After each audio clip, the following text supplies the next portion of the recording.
Ukinywa maji ya moto asubuhi, mwili wako unatoa reaction mapema sana, sio nje tu, mpaka ndani kabisa.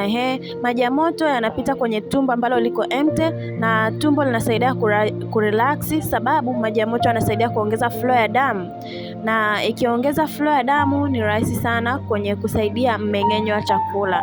Joto hilo hilo linaweza kusababisha mikazo tumboni, na kurahisisha sana kwa upole taratibu mmeng'enyo wa chakula, lakini na kusaidia katika pressure ya kuhydrate vizuri damu na kusapoti siku nzima katika kusaidia mmeng'enyo thabiti. Maji ya moto hayalazimishi mfumo, bali yanasaidia kutoka ndani kwenda mpaka nje, na inasaidia vema zaidi kwenye mzunguko wa damu. Endelea kufuatana nami kwa ajili ya kupata masomo yangu kuhusiana na afya kila siku na update mbalimbali.